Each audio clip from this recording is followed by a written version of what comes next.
Hey guys, how y'all doing today? Hope y'all doing well. I'm gonna go ahead and film my lecture for what probably is October 15th or 16th. But again, like my last video, please go ahead and follow along, not with my slide date, but with the date of the title of this video, okay?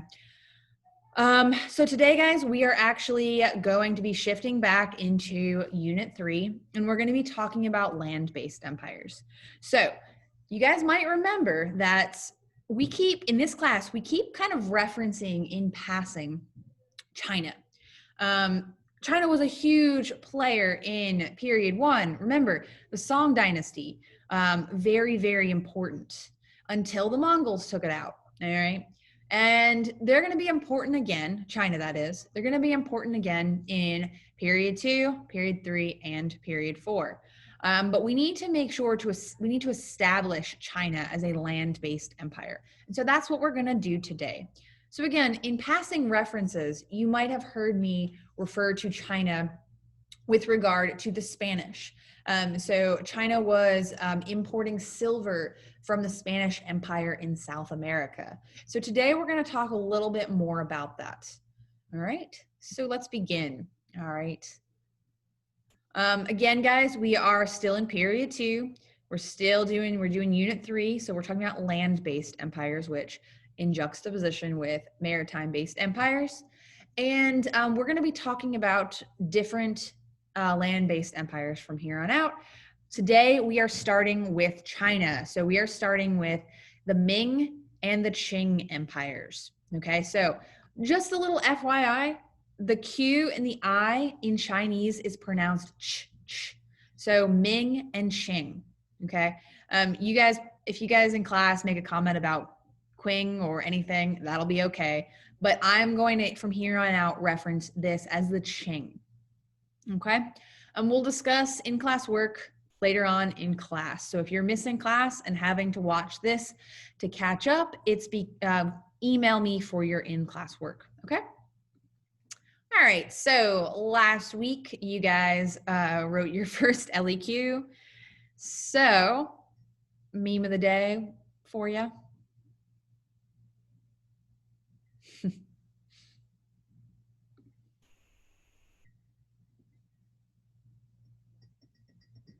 Yeah, last week we talked about joint stock companies, right? We talked about the Dutch East India Company, and I showed y'all how dang rich the Dutch East India Company is. All right, so again, you've seen this slide like 4 times in my class, but again, I just want to reiterate to you that in period 2, we talk about 2 different types of empires. We talk about maritime-based empires, so like the 5 European maritime-based empires. And now we are going to talk about land-based empires. So these ones are not going to be the 5 British empires. But I do want to reiterate that there is a major difference between European maritime-based empires and land-based empires. And again, one is tolerant and inclusive, and the other is not. So remember, it comes down to technological superiority, big ships, guns, deadly diseases, and cartography is another one. All right, so you don't have to write this down, but I do want to give you guys kind of an idea of what we're going to be talking about in this class. 1 second, I am filming. Hi, Chloe, you're late. Sorry guys. So I had a former student come to visit me. So guys, land-based empires and states. So again, you don't have to write this down, but I do need you guys to get an idea of what we're going to be talking about in class for the next couple days. So these land-based empires are going to have all the traits of a traditional empire. So remember, we talked about the traits of empires and civilizations in period 1. So what is an empire? Well, large lands, inclusive, religious leaders and government leaders are going to be intertwined. All right, they're going to be patriarchal. Has all the traits of a civilization. So make sure you've got that tucked away in your head. All right, so other empires, other things you need to know. we are going to talk about all of these empires in this class. So with regard to East Asia, we will talk today about the Ming and the Qing. We might briefly talk about the Tokugawa shogunate in Japan. We're definitely going to talk about the Mughal Empire. Mughal Empire is super important. We'll also talk about the Safavid Empire in the Middle East and the Ottomans in the Mediterranean. So you will need to know what all of these empires are about, okay? So these are pretty much the 5 that you need to know. So remember, we had 5 maritime-based empires, so you need to know 5 land-based empires. And as you can see, guys, we're going to go back to Eurasia to talk about these, okay? And let me just reiterate, guys, land-based empires are maybe not as important as global maritime empires, simply because land-based empires, as we will see, kind of tend to fade away after a while, whereas these global maritime-based empires do not fade away. All right. In fact, they get stronger, and we will continue to talk about them in period 3 and in period 4. Okay. So let's talk about the Ming Dynasty. So let me give you guys a little refresher. So in period 1, we started this class by talking about the Song Dynasty. Okay, we said the Song Dynasty was a traditional Chinese dynasty. They believed in the mandate of heaven. So if they had the mandate of heaven, they were in charge, like they were meant to rule. Okay, we talked about how the geography in the Song Dynasty. We talked about East Asia. So East Asia is China, Japan, Korea. We also talked about the geographical components of the Yellow River and the Yangtze River. And we said that those rivers are really important to China, all right? They provide sustenance, they provide food, but when they flood, there's a lot of sorrow in China. And lots of people dying means that the mandate of heaven has been revoked from a Chinese dynasty, okay? So the Song Dynasty will eventually fall to the Mongols, okay? So if you look at this dynasty chart, you can see by the Song Dynasty, it's going to be taken over by the Yuan Dynasty, which was a khanate of the Mongols, okay? Well, the Mongols aren't going to last very long. As you can kind of see right here, they're only going to be there for pretty much less than 100 years. And they are going to get driven out by this dynasty right here, the Ming Dynasty. So the Ming Dynasty is going to be one of the last dynasties of China. So you can see all of these dynasties in Chinese history, we're not going to need to know any of them except from the Song onwards. Okay, now the Ming Dynasty, they are going to drive out the Yuan Dynasty, and the Yuan, as we said, are Mongols. The Ming are going to be traditional Han Chinese. So ethnically, they will be Chinese, whereas the Mongols were not. So they will rule as a traditional Chinese dynasty. So they will say that they have the mandate of heaven. They will practice the civil service exams. They will have a surplus of food. And so basically they're just a very traditional Chinese dynasty. Okay, pretty straightforward. But there are a few things you need to know about the Ming, including the fact that the Ming are going to make a very serious mistake. Okay, the first thing you need to know is, I know these are some weird pictures, right? And I promise they'll make sense in just a second. Now, let's think back to period 1 for a second, guys. You probably remember we talked about this dude right here, Zheng He, okay? A Chinese explorer. The Ming Dynasty funded his voyages. So they funded his voyages of exploration along the Indian Ocean. Okay, so he had that big yunk, and he sailed around the Indian Ocean and explored lots of the regions in the Indian Ocean maritime-based trade, right?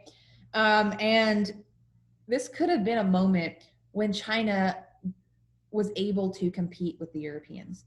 But instead, Zheng He returned to China. He returned to the Mings, and the Ming Empire said, well, let's just isolate instead. Okay, so what happened? They funded the voyages of Zheng He, But when he returned to China, they decided, you know what? We're not really interested in all of those Indian Ocean civilizations. We're not interested in them. All right. They're not a threat to us, and we're already more important than all of them. So we're going to take all the money that we set aside for Zheng and we're going to use it to rebuild the Great Wall. Because frankly, we're more worried about the Mongols coming down from Mongolia and taking over China again, and we don't want that. So China, the Ming Dynasty is not going to be thinking long term. They're going to be thinking that perhaps the Mongols might come back, but they're not going to be thinking that Europe will potentially attack China. All right. It's a really sad thing to think about. And I wanted to show you guys this picture because it's kind of cool. So when Zheng Yi returned to Beijing and he wanted to show the Ming Emperor some really cool stuff on his journey, the Ming Emperor said, no, like there's nothing that you could show me that is good. Like there's nothing that you could show me that's interesting. And Zheng Yi said, hold my beer, guys, look. And he goes over to it and he goes into the back and he brings out a giraffe. All right. And the Chinese had never seen a giraffe before. So the Zheng Yi actually brought this animal back to the Ming to try to convince them we need to keep going with these voyages of exploration. And the Ming said, nah, we're good. We're good. Guys, the other thing that the Ming do is they're going to end the use of paper money. Okay, so they're going to turn to a silver-backed currency. So that is why they're going to need to trade with the Spanish. So they're not going to trade with any other European civilization because they don't need to. But they're going to turn to the Spanish for silver. All right. Now, it seems a little odd. Why would you get rid of paper money? All right, paper money is important. Well, the truth is, guys, at this time, the Chinese are counterfeiting paper money, and the Ming don't want that. So they're going to turn to a silver-based currency instead. So here's what you guys got to know.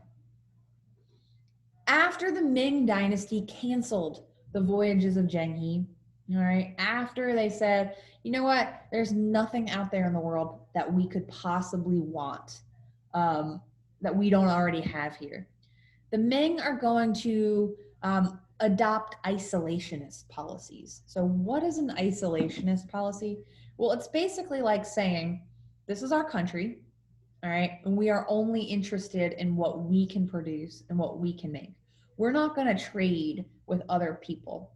So the Ming is going to limit outside influence. So there's going to be much less trade on the Silk Road, and there's going to be much less trade in the Indian Ocean. The only outside influence the Ming will allow to trade are going to be the Spanish because they want that silver coming out of South America. Okay, so guys, China was the gold star of period one. They were the powerhouse. They were the ones that were making all the bank on the Silk Road in period one. But guys, they're going to give that up in period two. They're going to say, we have everything we need. We don't care what goes on with the rest of the world. Peace out. And that's what happens. And so because they're not going to be involved in global affairs, they're just going to allow those 5 European empires to completely dominate the rest of the world. So they're going to just sit back and let the Spanish take North and South America. They're going to sit back and let the Dutch take Indonesia, the French and parts of Canada, all right? They're just going to let European dominance become a thing, all right? China is pretty much the only place in the world that could have potentially stopped Europe, and they chose not to, okay? But despite all this, you need to know that the Ming Dynasty is going to be a period of great prosperity. Even though there's not a lot of trade going on, they don't need to. They've got everything they need. They've got food surpluses. They've got luxury goods, all right? They don't need to trade with the rest of the world. They've got everything they need. So let's think about this get for a second. Are we maybe looking at the greatest mistake in human history? It's a very complicated question, but I want you guys to think about this for a second. So what do the Ming do? The Ming are going to stop funding for Zheng He. All right, so this is a GIF that shows you Zheng He's voyages. All right, the Ming are going to adopt these isolationist policies. So no outside trading except with the Spanish for silver, because you need to be able to have money.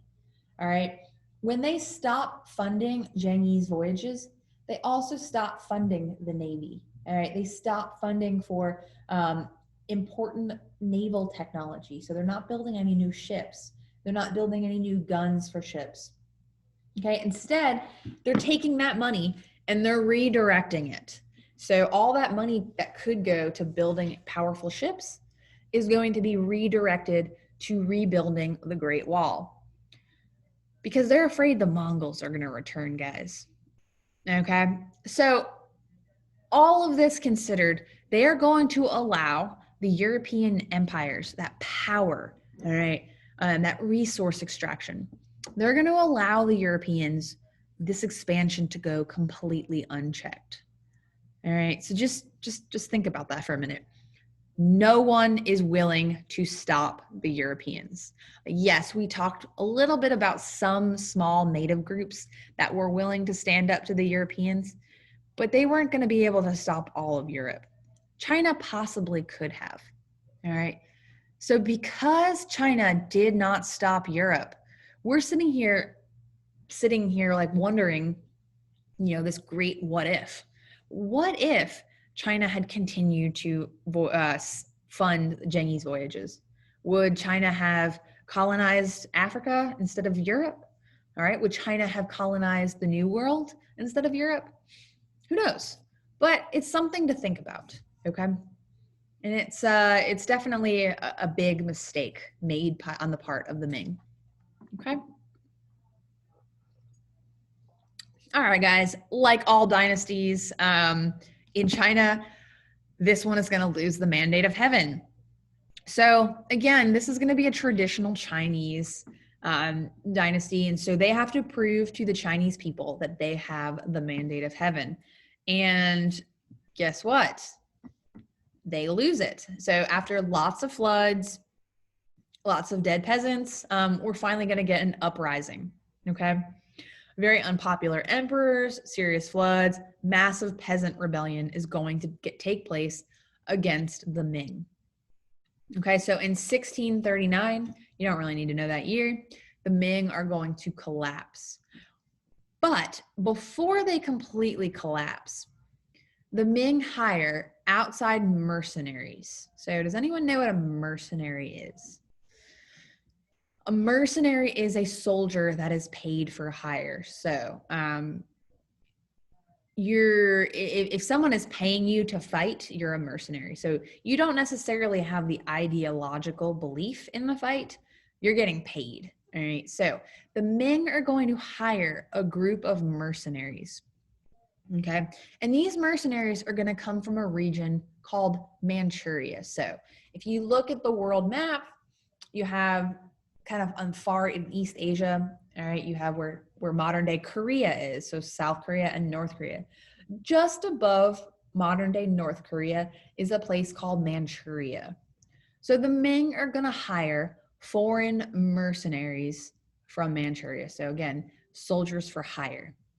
So these Manchurian soldiers are going to be able to defeat the rebellion. Okay. They're going to be able, they're being paid and they're powerful, and they're going to be able to defeat the rebels. But when they defeat the rebellion, they also were like, you know what? We are way more powerful than the emperor. So they turn their weapons around and take over the Ming. Okay. So the Ming hired these guys to protect them, and they turn around and are like, we're good. We've protected you, but now you're out. So they're going to overthrow the Ming, and they're going to set up their own new dynasty in China. Okay. So you might have heard they sometimes are called the Manchus. Okay. Kind of like Fu Manchu. But this new dynasty is going to be called the Qing. So again, the Q and the I is a ch. So this is going to be the second dynasty in China that will be ruled by foreign powers. Do you guys remember the first? Yeah, the Mongols. All right, so we're going to have the Song dynasty, the Yuan dynasty, or the Mongols, the Ming, and now the Qing. Okay. Bonus meme for you.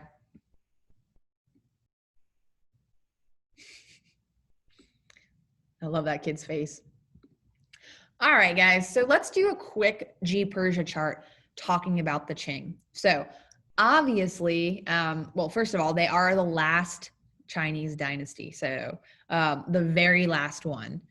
And they are going to go from 1639 to 1911. So 1911, I know it seems like a long time for y'all who were born in 2005 or 2006, but 1911 is really not that long ago. So the beginning of the 20th century. All right, so last Chinese dynasty. And as you can see from this map, all right, this is going to be East Asia. This amount of land right here is actually more land than any dynasty in China has ever really ruled. So right here, this little thing right here is actually Mongolia, and it's normally not part of the Chinese emperor or Chinese empire, excuse me. So the Qing dynasty is going to rule the biggest amount of land that China has ever really had, okay? So for the P, politics, traditional themes. So we've got our civil service exams. We've got our bureaucracy that works for the emperor. We have Confucianism, Buddhism, and the Qing are going to assimilate. So the Qing are going to come from this area right here, which is Manchuria. They will actually assimilate into more modern Chinese culture. So they will adopt Chinese religions. They will adopt Chinese government structure. So the bureaucracy, the civil service exams, okay? As for the religion, again, traditional Chinese religion. So Taoism, Confucianism, we'll get a little bit of Buddhism. And during this time, we'll also see some Catholic missionaries. So even though Christianity is not super popular in China, there will be some Catholic missionaries. And under this guy right here, Matteo Ricci, they will have some success in converting Chinese people to Catholicism, okay? We're going to talk about that later. As for the S, the Manchus, so again, the rulers, the new Qing rulers, they're going to actually segregate themselves. So the majority ethnic group in China is going to be Han Chinese. The Manchus, again, coming from this region, they will segregate themselves based on something called a queue. So a queue is a hairstyle, and on my next slide, I'll show you what that looks like. But you need to understand that in China during the Qing dynasty, the lower classes, so people who are not Manchus, will be required to wear their hair in a certain way. And I think you guys will recognize it because it's kind of a stereotypical idea of the Chinese. All right, so let's talk about the I, guys. During the Qing dynasty, oh no, no innovations. All right, this kind of feels like Europe in period 1. All right, this is going to be a big problem. So in period 1, China was the most innovative society. All right, coming up with the compass, paper, printmaking, gunpowder, fireworks, all that cool stuff. But by period 2, guys, they're not really doing anything. They're not really innovating at all. And this is going to be a long-term consequence. So let's talk about that hairstyle. Yeah, you probably recognize it. So the Q, all right? So anyone who was not a Manchu or a Qing dynasty member was required to wear their hair like this. I'm not really sure why. I'm not really sure what it symbolized, but it did explain, or it did tell people what ethnic group you were. So these men right here would have been Han Chinese and not Manchu, okay? So let's keep talking about the Qing. You guys might have noticed that I missed the E on the G Persia chart, probably because economics is super important when we talk about the Qing. So as I said to you guys, the Ming are going to get rid of paper currency, and instead they're going to have silver currency. Well, the Qing are going to continue that. So all the taxes that are having to be paid to the Chinese government will be paid in silver currency. Okay. Now they're going to continue those isolationist policies of the Ming, but they will continue the silver trade with Spain. So remember, Spain will mine silver in South America. They will ship it to their trading post in the Philippines. And that is where the Chinese and Spanish will trade goods. Okay. So the Chinese will also continue the Silk Road trade, but you need to know that it's diminished severely. So we talked about it a few weeks ago, how the Silk Road is really, it's really kind of lost its sort of luster, I guess. People are they're trading more on maritime-based trading routes, okay, which the Europeans are monopolizing. So the Chinese really aren't making so much money on this trade anymore, okay? All right, so it's pretty rare that we're going to have an actual photo in this class, so enjoy that, guys. So the Qing, guys, 1639 to 1911. So populations are going to grow rapidly in China. So in period 1, they grew rapidly because of a food surplus from the Yellow and the Yangtze River. Well, the population of China is going to continue to increase because of the Columbian food exchange. So we said that a staple food of China is going to be rice, right? Well, when the Columbian exchange happens, the Chinese are going to get access to corn. So you might not think about this, but the Chinese eat a lot of corn.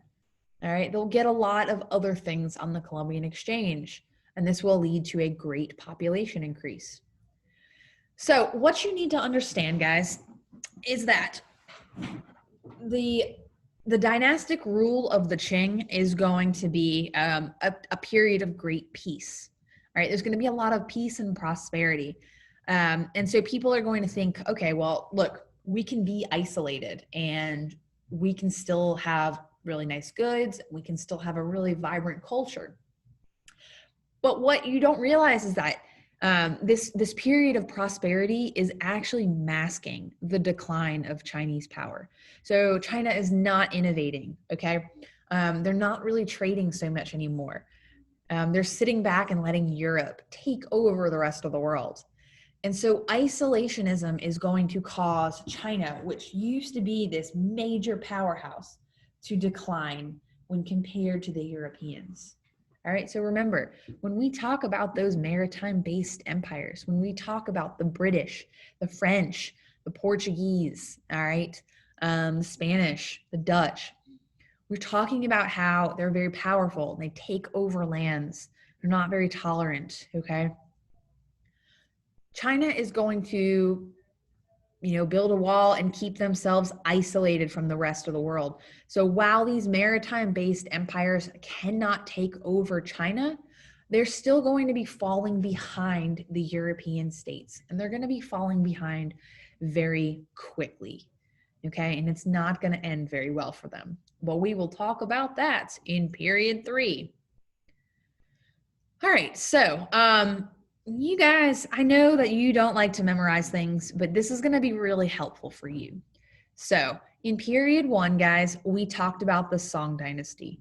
In period 1, we talked about how the Mongols, or the Yuan dynasty, completely annihilated the Song Dynasty and took over. Well, the Ming Dynasty will come after the Yuan. All right, the Ming will overthrow the Mongols. Eventually, the Ming will be overthrown by the Qing or the Manchus. So I think it would behoove all of you to write this down because you will probably see Song, Yuan, Ming, Qing. Okay. Um, you should know too that the AP World History exam that you will take, hopefully in May, you guys will absolutely need to know everything there is to know about China. College Board really likes to ask questions about China. China is a very critical world region. And as I said to you, we talk about China in period 1, period 2, period 3, and period 4. Okay. All right. So before we finish up, let me ask you guys this. Um, does anyone want to guess what's going to come after the Qing? Yeah, we've got a few sort of democratic governments that's going to come after the Qing, but in the 1940s, we're going to get communist China. So we will talk about them in period 4 as well. So the mandate of heaven will shift from the Qing to the Chinese Communist Party in 1949. So, all right, guys, that is my lecture for today. Again, China's super important. Get that into your head. And do email me if you have any more questions. I will see you all in class.